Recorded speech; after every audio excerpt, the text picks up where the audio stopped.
All right, we're going to go ahead and get started. Good afternoon. My name is Sheila Lamb, and I'm with the Virginia Small Business Development Center Network.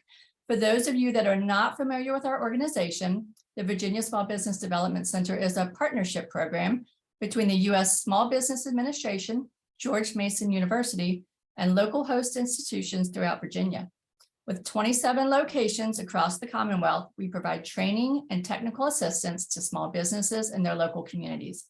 Our one-on-one advising services are available at no charge. Today's webinar, Success Through E-Commerce, is presented by the Virginia SBDC Network. Be sure to check out our next digital bootcamp, Grow Your Business with Digital Marketing, on October 20th. We are recording today's presentation, and it will be posted on our website, virginiasbdc.org. Due to the large number of participants, everyone's microphone is muted. But if you have questions during the presentation, you can type those into the Q&A box. We have also enabled live transcript function, which you can show or hide via your own meeting controls. And now it's my pleasure to introduce our presenter for today's session. Cameron Nelson is the Chief Digital Advisor for the Virginia SBDC and Charlottesville SBDC. Cameron has over 18 years of experience in technology and as a senior tech consultant in Silicon Valley, helping Fortune 500 companies improve their digital marketing and e-commerce.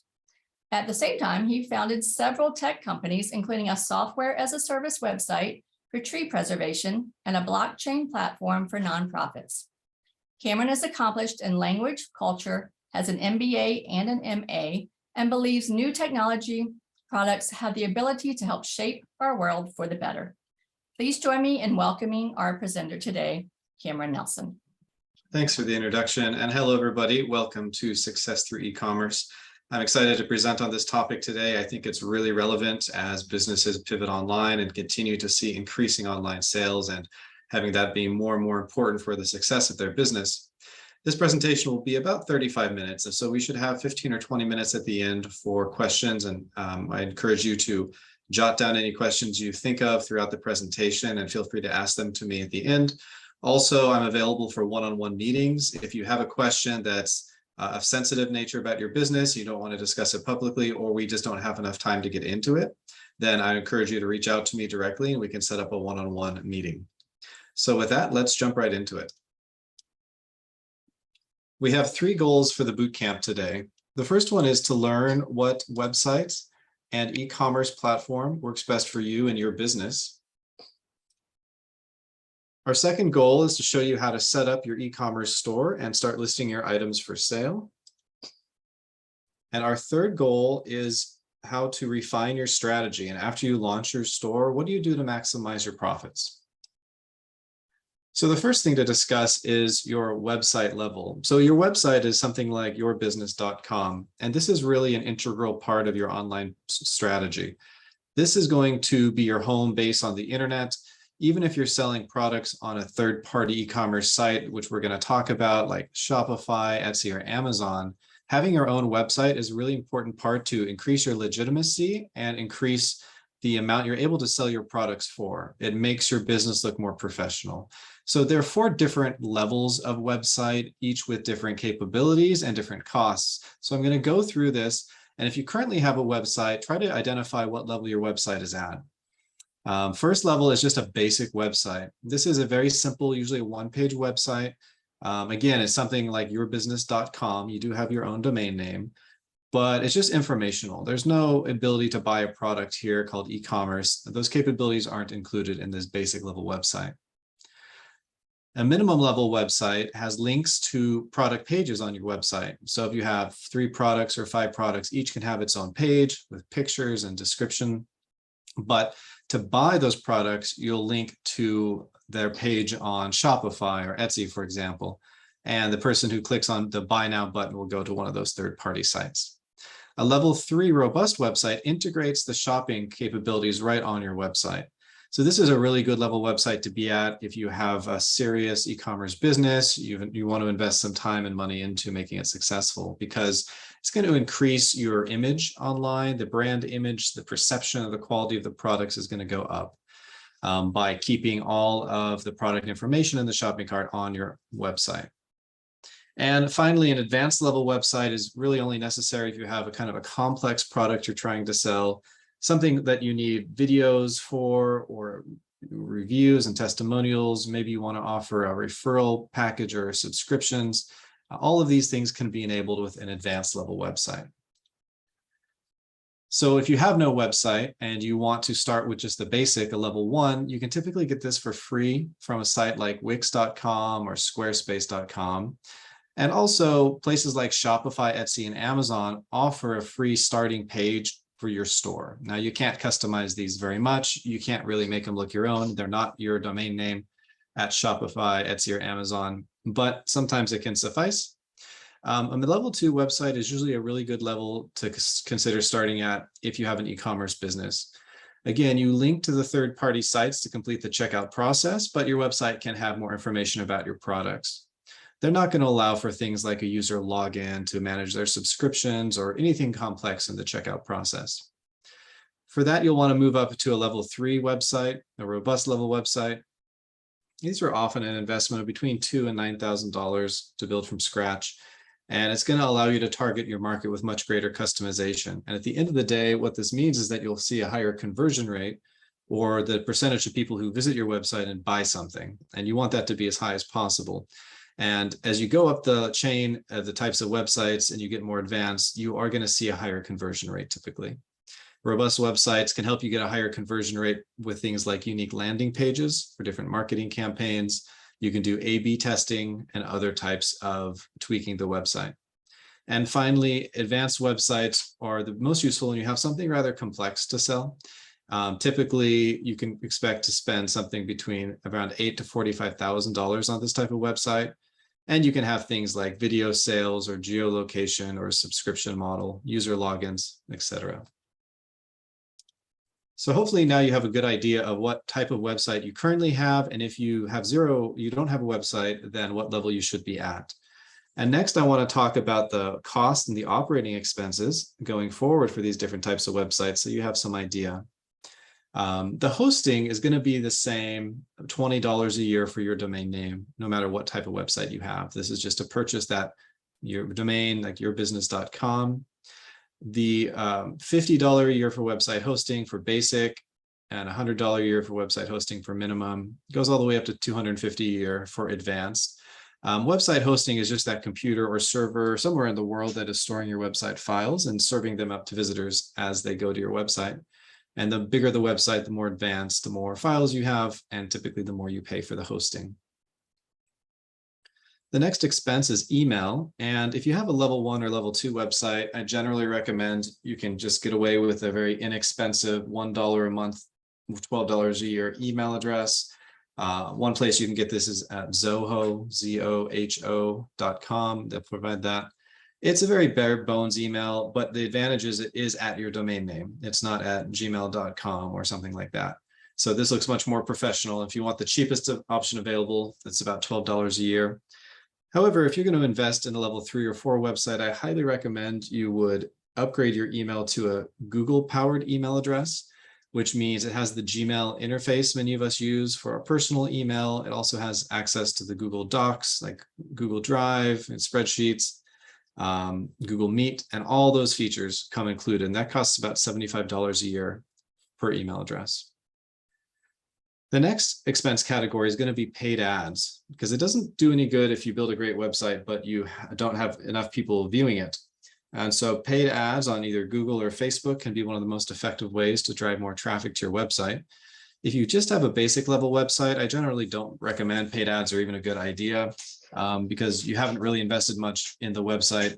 And I would recommend instead that you would invest that money to upgrade the website to a level 2 website. A level 2 website, a minimum ad budget is about $100 a month. And again, this is usually split between Facebook and Google. Depending on your industry, your product, your target market, you might decide one of those platforms is better over the other. But oftentimes, businesses will just advertise on both. For a robust level website, you can expect to spend about $3,000 a year for your paid ads. And an advanced level website, businesses easily can spend $10,000 a year or more on those. The next category is the software development. So if you don't have the time or inclination to learn about building your own website, which is possible for almost everybody here, there's a lot of help and tutorials available. And so I think most people can build a level 1 or 2 website themselves. But if you would rather pay somebody, you can expect to pay about $300 to $1,000 for like a freelance web developer to help you build a basic level website, $750 to $3,000 for a minimum level website, $2,000 to $9,000 for a robust, and $8,000 to $45,000 or above for an advanced level website.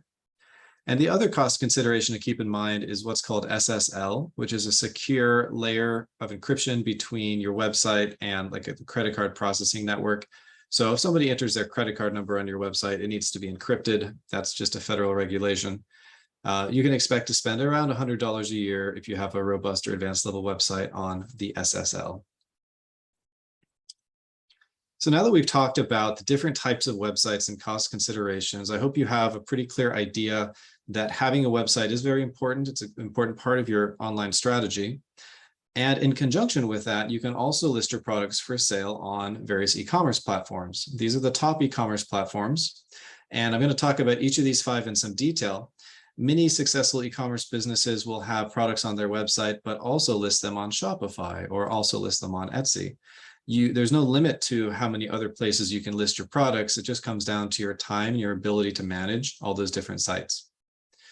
So let's talk about Shopify first. It costs between $9 and $79 per month and has a transaction fee of 0 to 2%, and you get a 0% if you use their payment gateway, which I'll talk about more later on. Shopify is very easy to set up. You know, anybody, even if you have no experience selling online, can set it up and start to sell. And it doesn't really allow you to customize that checkout process very much. And we'll see this can be quite a disadvantage if you're selling something that comes in multiple sizes or colors or shapes, like let's say shoes that come in different maybe patterns and different sizes. Shopify is not going to be a great platform to sell products like that on. The next one is Etsy. They charge a 6.5% transaction fee plus 20 cents fee per item. And then on top of that, there's also a 3% payment processing fee. And they focus on vintage and handmade items and craft supplies. And it's also very easy to set up and post products on Etsy. Anybody can do it. The third one is Facebook Shops, not to be confused with Facebook Marketplace, which is Facebook Marketplace is more like a Craigslist competitor, but Facebook Shops is a full e-commerce platform like Shopify or Etsy. And it makes sense if you're already in the Facebook ecosystem, you have a business Facebook page perhaps, then this can really be a good place for you to sell. They charge a flat 5% sales fee plus 40 cents or 40 cents for items of $8 or less. And it's geared towards small businesses and merchants. Now, one big advantage of Facebook is that it has over 2.5 billion users, which after Google, it makes it the world's 2nd largest search engine. So people are going to Facebook all the time looking for goods and services. And so having your products for sale on Facebook you can find people searching on Facebook and they can buy your products there. So that can be a really good place if you like the Facebook ecosystem. Fourth is Amazon. Amazon is the world's largest e-commerce platform, and they charge $1 per item or $40 per month, plus a fulfillment fee that can range between $2 and $6.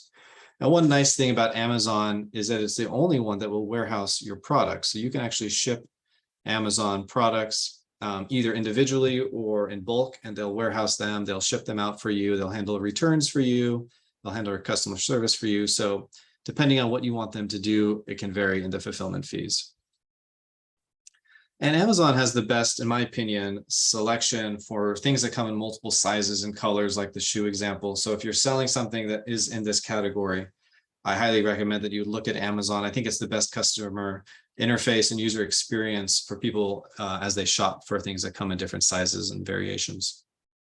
And lastly is Amazon Handmade. This is Amazon's kind of answer to Etsy, and they charge no monthly fee, but a 15% fee on all sales. So that's quite high.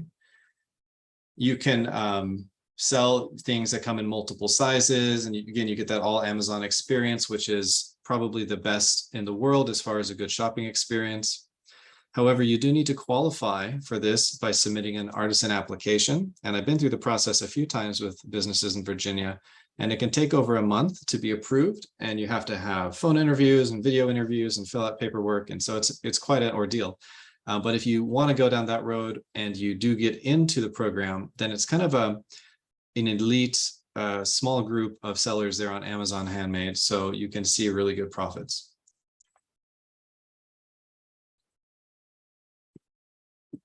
Next, I want to talk a little bit more in detail about these 5 options.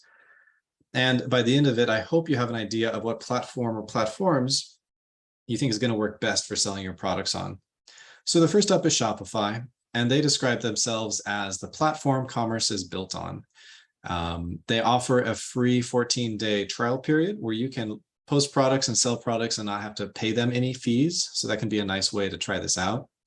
Some of the types of products they're helping people sell are like cosmetics or handcrafts, home decor items, pottery, things like that. Pretty much anything can be sold on Shopify. It's a very broad marketplace. Now, one advantage Shopify has over the others is that it has gotten into the NFT realm a little bit. Now, NFTs are part of the blockchain. It's kind of like cryptocurrency. Some people might have heard of that.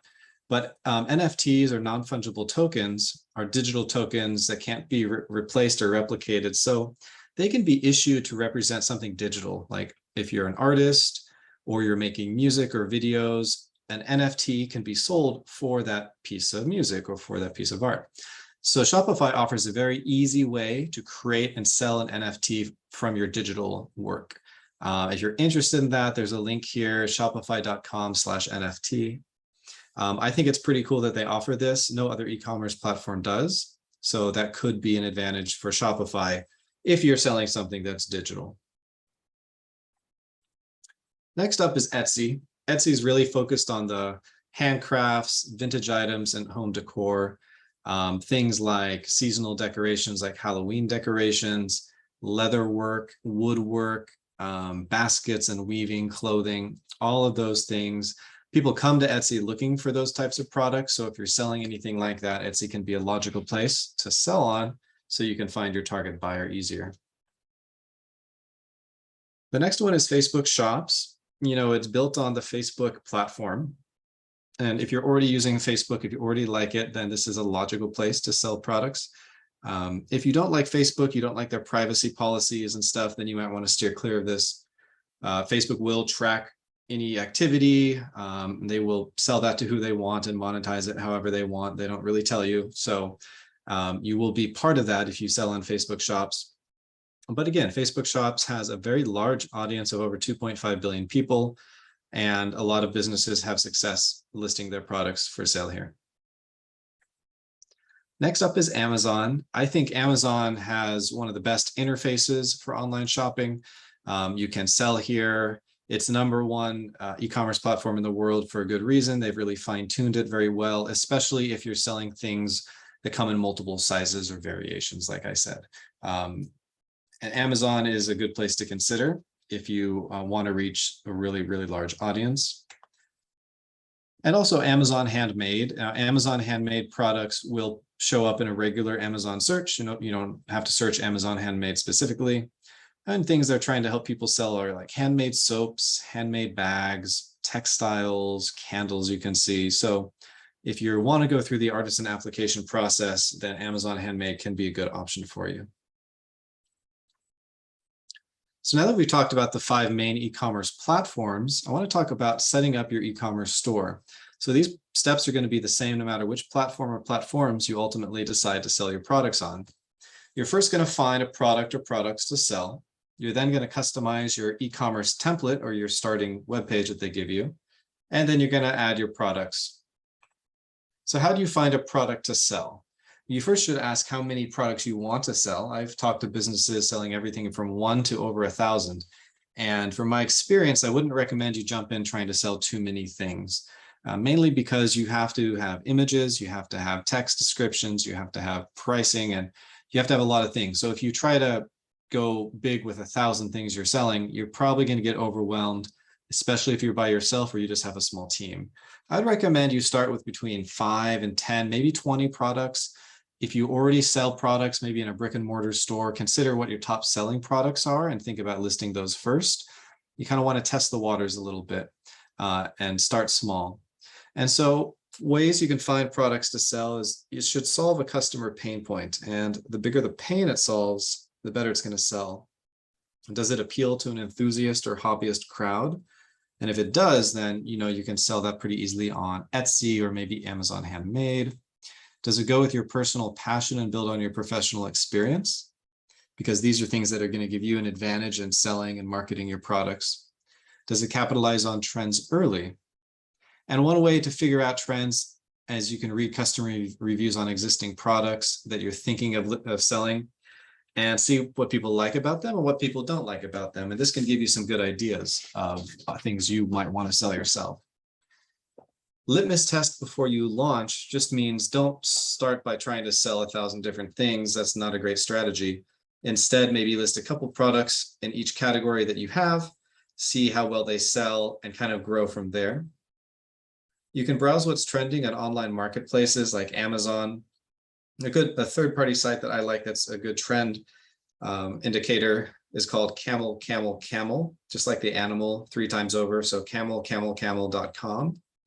And that tracks a lot of useful statistics on Amazon, products that are selling, prices. And I know businesses who have looked there to find ideas for products to sell. You should always try to sell products with higher profit margins. And again, always be on the lookout for new trends or things that capitalize on your experience and your passions, so you have an advantage and when you create them or market and sell them. Now that you found your products to sell, next you're going to customize your e-commerce template. So no matter which e-commerce platform you pick out of those 5, they're going to offer you a range of stunning templates that you can choose from. And you should pick one that kind of matches the feel of your products and of your business the most. And you can ask yourself 3 questions to find the right template. What features do you want your store to have? Do you want it to have a couple of videos on the homepage, a lot of pictures, or maybe you don't have that and you just would rather have it a more text-based. So you should find the theme that fits that. What style of homepage do you want? Do you want it to be very minimalistic? Do you want to have a lot of information on that homepage? And finally, how do you want your customers to move around? Do you plan on just listing all your products on the homepage, or do you want to break them into categories that have their own pages? So think about the navigation a little bit. And once you've settled on a design theme, then customizing it's going to be really easy. You can change a lot of things like the text size and the font, the colors, the images, the positioning of products. You can write the features and the description of products, and you can always embed social media links. I highly recommend you would embed social media links because people aren't necessarily going to just buy a product the first time they see it. They might like to go look at the business's Facebook page or Twitter or Instagram or something like that to learn a little bit more about the business. Are they posting regularly? Do they have a lot of followers? Do people say good things about their products on their Facebook page? Customers do more research now because it's easier. So you should make it easy for them and embed social media links on your e-commerce homepage, as well as on your website, yourbusiness.com. Having your social media links in both places is going to help you increase your conversion rate. The next step is you're going to add your products. And the things you're going to need to add any product is going to be the name of the product, the price, the category, the weight for anything physical, or the digital file for anything downloadable. And this is the same for an NFT. That's going to be a digital type of file that you'll need. And there's 3 ingredients for uploading great products, which are the descriptions, the images you use, and getting it in the right product categories. So the first thing is the description. They need to be convincing, but you should definitely avoid a couple of things, which are complex jargon and abbreviations. You should never assume that people are going to know what an abbreviation is, so always spell that out.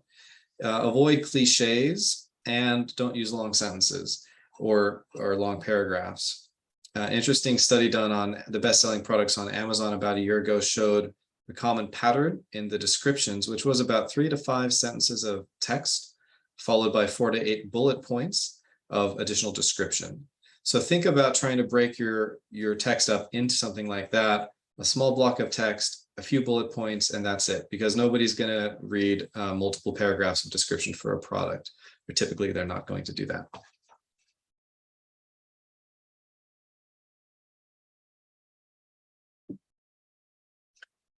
Now, the next way that you can successfully sell your products is by taking really good product images.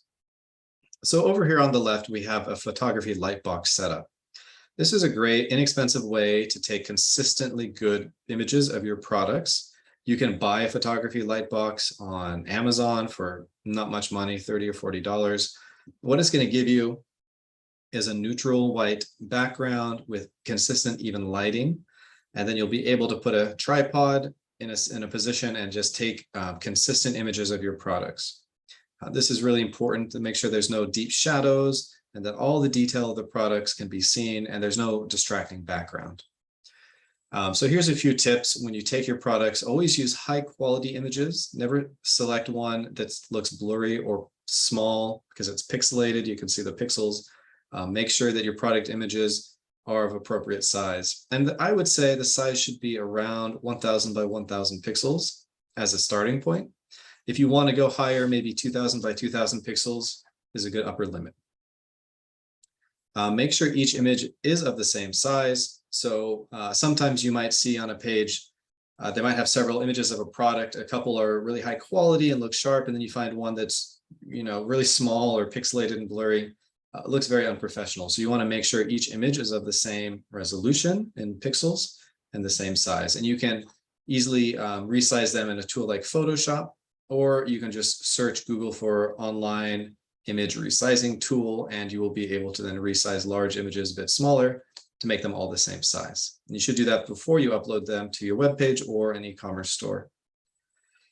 You can definitely take your own photos. If you have a smartphone from the last few years, it will take photos that will look just fine. Again, the most important thing is having a good light setup here, like the photography light box. You can sometimes provide a 360-degree option or product variation images. It's important to make use of those if you have the option on the e-commerce store that you're working with. Also, some will offer a zoom in option, and in these cases, you might need a photo of at least 2000 by 2000 pixels, maybe even higher. There'll be guidelines on the e-commerce page if you want to allow people to zoom in closely. Maybe you have some fine needlework or leather work or something, and you really want to show that off. And the last thing is you want to make sure your image sizes are not too big. And an image right out of a smartphone typically will be between 6 and 8 megabytes, something in there. And that's a giant file for online use. It's really too big. And so I recommend you would shrink those down and compress them. It'll shrink the file size without drastically reducing the image quality at all. You can do that easily by looking online for a free compression tool, image compression tool. And you should be looking at around 200 kilobytes, maybe 300 kilobytes per image. So that's KB. And that will be just a fine file size for your e-commerce store. So in addition to just taking pictures of your products, you might want to consider investing some money in hiring a 3D or graphic artist to create some interesting images that can really help sell your products. The first example is a dimension image. So here we have, I think it's a cat holder for an Alexa, but what they're trying to get across is that they're showing the relative size of it. This is useful if you have something that the scale is important to get across and influence somebody's buying decision. The middle image is a comparison chart. These are very common on Amazon and other e-commerce stores, where you'll basically just highlight your strong points of your product versus your competitors. And the third one is a 3D image and an infograph combined. The 3D image is important if you have something that is hidden with inside the product that you're trying to get across, like the quality or what makes it really unique. And the infograph part is kind of like just pointing out the strong points of your product, again, similar to the comparison chart. You can easily hire a graphic artist online, a freelance person, to make something like this for a couple $100 typically, or maybe less. So I highly recommend that it would be part of your marketing budget to think about investing in some custom images like these. The third step is you're going to launch your store and learn how to maximize your profits. So we're going to talk about how to set up your payment methods so you can get paid, how to preview, test, and publish your online store, and what you should do in a follow-up 4 to 6 weeks later to make sure you're meeting your goals. So one critical step you'll need to take is setting up your payment method. This is just, paying for the credit card processing fee, which varies between 1% and 10 cents per transaction, all the way up to 3% and 30 cents per transaction. And it varies just based on the destination bank, the originating bank, and various other factors. There's 3 main ways to accept payments on your e-commerce store. And these are even more important if you have your website, your own .com. You will definitely need to set up your payment processing correctly to get paid.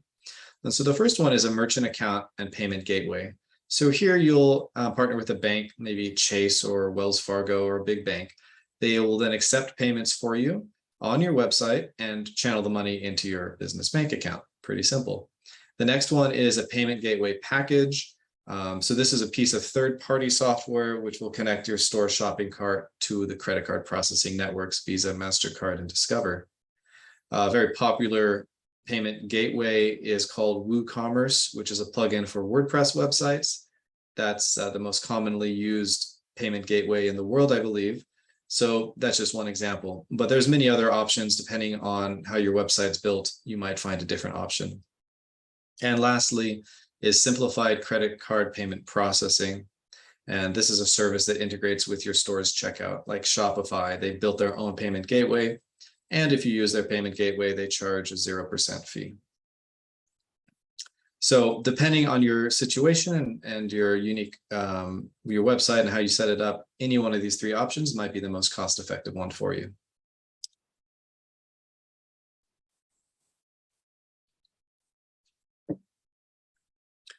The next step is going to be to preview, test, and publish your online store. Now, before launching anything, it's really important that you test your store to make sure you're going to not find any bugs and satisfy your customers' needs. So these are the main things you should look for. Does your checkout process work from start to finish? And what I'd recommend is that you would just buy something yourself, go ahead and pay for it with a credit card. You can then issue yourself a refund, so you won't end up paying anything. But you can test the whole process from start to finish and make sure everything's set up properly. Secondly, are all of your store's buttons working? So any text that's a link, any button that's there, click on it, make sure it goes to the right page. Sometimes having a typo or going to the wrong page, you'll find those things. You want to make sure you find them before a customer does. And finally, look at all of your content, which is both text and images. Make sure there's no bad looking images or pixelated images, or of course, grammar and spelling mistakes. Also, make sure your site is speedy. If you notice some images are loading very slowly, then it could be that they were not compressed. And if you go back to the online image compression tool and identify which images maybe you forgot to compress, and make sure that they're properly compressed, which will help your site load very quickly. And if you do all of these things properly, it will increase your conversion rate at the end of the day. And the last thing that's really important is that if this is your first time setting up an e-commerce store, or it's not your first time, but you'd like to talk to somebody, then it's good 4 to 6 weeks after you launch to talk to a professional advisor such as myself or somebody else at the SBDC or another advisor, and talk about, did you meet your sales goals for the first month? What feedback did you receive from your customers online? Which of your products sold the best and the worst? What new ideas do you have for products to sell? What did you learn from your competitors? You should always be looking at reviews and looking at your competitors to see what they're doing that's different. And finally, come up with a strategy for what you're going to do differently going forward to really help you maximize your sales and increase your profits. So with that, thank you very much. I'm here to answer your questions now for the next 20 minutes or so. So I look forward to those. So please let me know what questions you have. You can type them into the Q&A box and we'll get through as many of them as possible. And if we're not able to get through them all, then again, this presentation and my email address will be emailed out to you, and you can then just email me for a one-on-one meeting. So thank you. Cameron, can you hear me? I can. Okay, we do have a couple questions that have been popping in as you were speaking. The first one, can you expand on robust versus advanced? Does that mean developing a website from scratch, not using WordPress, Shopify, etc.?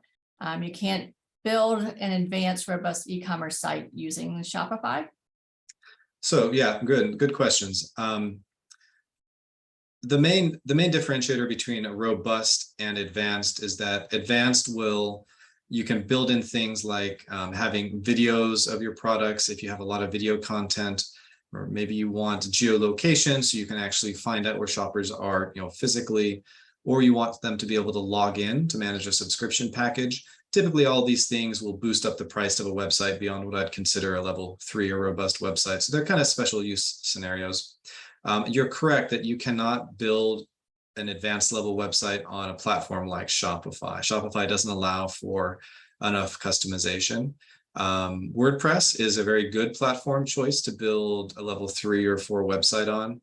That's the one I typically direct people to. It's free to use WordPress. It has a lot of advantages, and I actually have a whole different bootcamp on WordPress websites, so I'm happy to talk about that more. But I think I covered your main questions. If you have any other questions, then feel free to ask them here, or you could email me if you want to have a more in-depth discussion about those differences. Great. Okay, and we have another one. I use Instagram quite a bit and notice that they have the ability for folks to promote their products through their shops. If you are familiar with them, can you comment about the Instagram platform, or are they using Facebook's? Yeah, Facebook bought Instagram a couple of years ago. So when I talk about Facebook shops, that is the platform that also allows people to buy through Instagram, because Facebook and Instagram are essentially one company now. So you would set up your Facebook shops account and upload your products there, and then people browsing through Instagram have the ability to then see them and purchase them. Okay, great. Okay, next one. Amazon is known for duping popular and even brand name products. Does the artisan process ask about IP specifics? Great question. Yes, that is a problem, and I'm glad you brought it up. The one thing I usually say about Amazon, the downside is that there is a high percentage of fraud there, of people copying products, and selling them and presenting them as the original. One example is I've been working with a pasta company in Central Virginia, handmade pasta. They were selling over $100,000 a month on Amazon until somebody somewhere in the US copied their brand, their packaging, their product, and essentially undersold them and took away most of their business. They complained to Amazon. They said, this is fraud, this is not us, and Amazon wouldn't do anything. So that's a risk, especially if you start getting into a large amount of revenue per month that somebody could come in and do that. With the Amazon handmade section, I don't remember any check about intellectual property.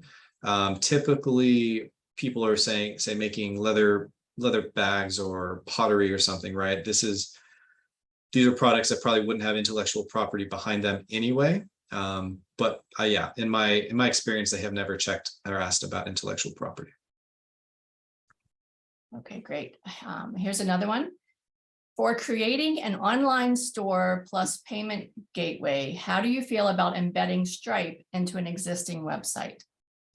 That's great. So before I mentioned WooCommerce as a very large payment processing plugin. So Stripe is like a competitor to that.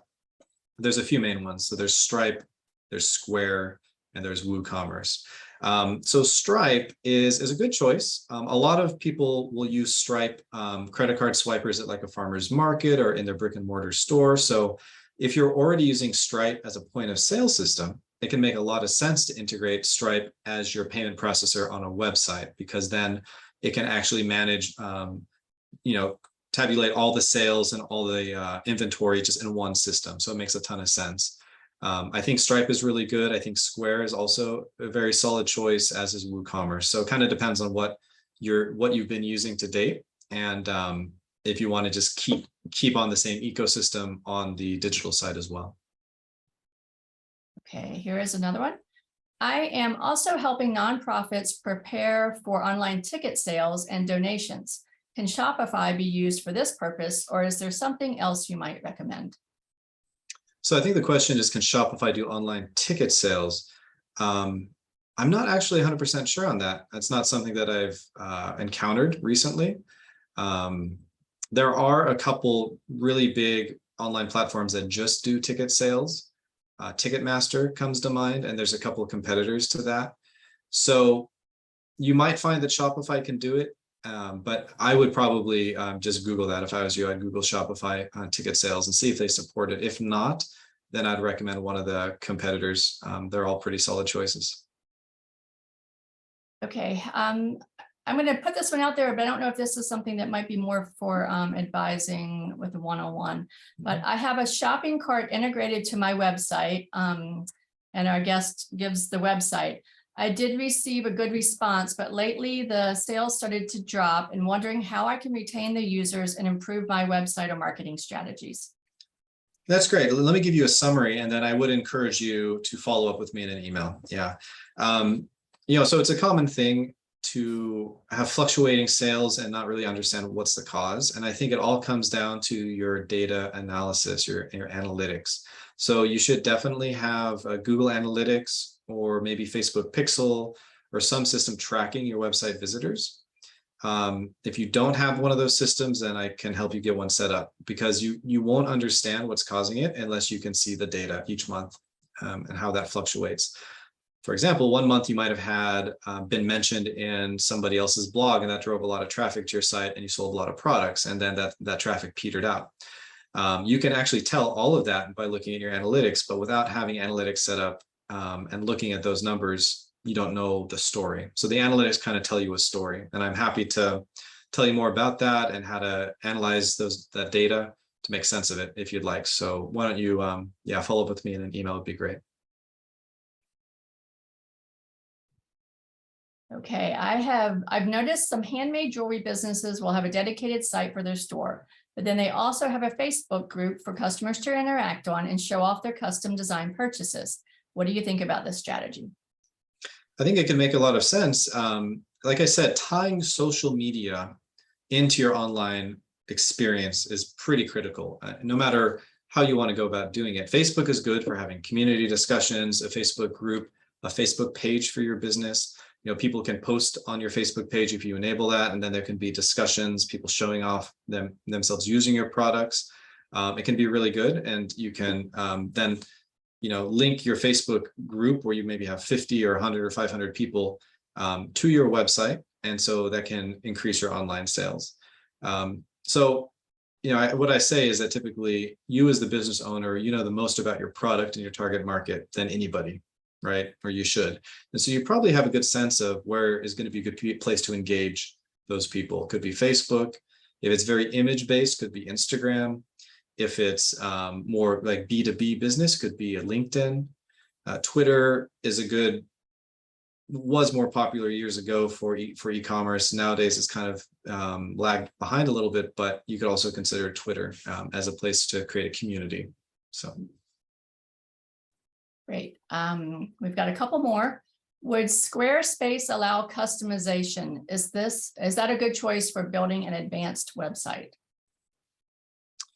So Squarespace I listed under one of the free alternatives to build a website, like Wix and Squarespace. In my experience, they're only going to get you to a level 1 website, maybe a level 2, but and definitely not a level 4 website, something that I consider to have, user login, subscription packages, the more high-end requirements for selling a more complex product. WordPress is a competitive platform, and WordPress is what I would generally recommend for something that gets into that level of customization. Great. We have another one. This might, again, be one-on-one, but I'm going to put it out there. I want to sell drone photo and video. My website is already on the Wix platform. What advice do you have? Well, advertise. I think that, it's great to have your products for sale, but I imagine you're asking how to increase your revenue, how to get more sales. And so you need to advertise. You can create some social media pages and be really active on following other influencers with drone videography. coming up with some unique marketing angles. You got to be creative in marketing. You could even consider launching a paid ad on Google or Facebook. So all ways of advertising. I think that that's a good topic to get more in depth with, learn more about your business and give more targeted advice one-on-one. So if you'd like to email me, then I'd be happy to dive into that deeper with you. A few more here. I have not been allowed to open a Facebook or Instagram shop. However, it will not explain to me why. Do you have any suggestions as to how I can figure out why I'm being held from that option? That's a great question. Unfortunately, the answer is Facebook as a company is very much a black box as far as how they make decisions. I've talked to business owners having all sorts of issues with Facebook and Instagram, trying to get answers of why they're blocked from doing something, why they were banned from something. And generally, you're never going to get an answer. So yeah, it's very frustrating. And that's one of the downsides of working with that ecosystem, is that you can never really talk to anybody, and you're very unlikely to get a satisfactory resolution to any kind of complaint you make. So that's what I've experienced. Unfortunately, there's no good answer for that question. Looks like we have 3 more right here. Do the e-commerce platforms have help centers to walk you through how to set up your shop? Yeah, they do. So Shopify is really good. Etsy's good. Amazon, being such a big company, they're not so responsive. And Facebook, like we just said, is also very poor in customer service or handling complaints. So if you think you're going to need a lot of help and you want someone who's more responsive, I think Shopify and Etsy are the 2 best in customer service from my interactions with them. Great, just 2 more here. All this e-commerce websites discussed today only provide marketing and sales interfaces to interact with customers. Does it involve product inventory storages? Yes. Any of these e-commerce sites that we talked about will allow you to, it'll manage your inventory in the sense that if you have like 10 of an identical product, you can say, I have 10 of these for sale. It will, keep track of that as people buy them. And depending on what options you have set, if you then have 0 for sale, it will, say out of stock automatically. So these are all settings that can be enabled with any of these. So the answer is yes, they do track your inventory for you. Okay, last question. As a small gift basket, gift box business, what platform would you recommend to sell on? I'm able to sell on Amazon, although I do not make any of the products. All of the products are outsourced. Okay. Well, I guess it depends a little bit on your target market, but for gift bags or boxes or baskets, I think Shopify could be good, but I also think Etsy could be a good choice. And then again, if you're active on Facebook and maybe you already have a Facebook page for this business, then Facebook shops. So I think a lot of them would be equal, but it depends a little bit about where your target market is looking. So you probably know about your target market who's buying these things, which social media platform are they most active on? Because the e-commerce platform, I think any of them are going to sell this product pretty much in the same way. Okay, that looks like all the questions that have been raised. Okay, well, thank you, everybody. Again, I encourage you to reach out to me with questions or follow up. And if you have general questions of a general business nature, then please email help@virginiasbdc.org. And we can connect you with someone who can help with in other areas like finance or bookkeeping or international business. We have all sorts of advisors and resources. So please reach out. And thank you for attending today. I hope this was helpful, and we'll see you again next time. Have a good day. Cameron, thank you. I'd also like to thank everyone for attending today's session. You will receive an email link with a link recording to the recordings and to the slides. If you would like to sign up for upcoming webinars or access recorded webinars on demand, excuse me, please visit virginiasbdc.org/training. This webinar and other SBDC resources are designed to be in use with collaboration with your local SBDC advisors. You can sign up for a free and confidential session by emailing help@virginiasbdc.org or via our website. We hope to see you at the next session. Have a good day, everybody. Bye-bye. Bye.